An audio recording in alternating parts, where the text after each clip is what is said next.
نماز کے لیے چل کر جانے اور جماعت کی نماز کی فضیلت کے حوالے سے حضرت انس بن مالک رضی اللہ تعالی عنہ سے روایت ہے۔ آپ فرماتی ہیں کہ رسول پاک صلی اللہ علیہ وآلہ وسلم نے ارشاد فرمایا کہ جماعت کی نماز کا ثواب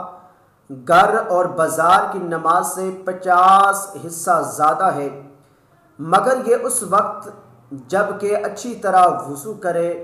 پھر مسجد جائے اور صرف نماز ہی کا شوق اس کو مسجد لایا ہو تو اس کا ایک قدم ایک خطاب مٹا دیتا ہے اور دوسرا قدم ایک درجہ بلند کرے گا، اور جب تک وہ نماز پڑھتا رہتا ہے فرشتے اس کے لیے دعا کرتے رہتے ہیں کہ اے اللہ اس کی بخشش فرما، اس کی مغفرت فرما، اس پر رحم فرما، اور جب تک نماز کا انتظار کرے گا نماز ہی میں شمار ہوگا۔ ویڈیو اچھی لگے تو میرے چینل کو سبسکرائب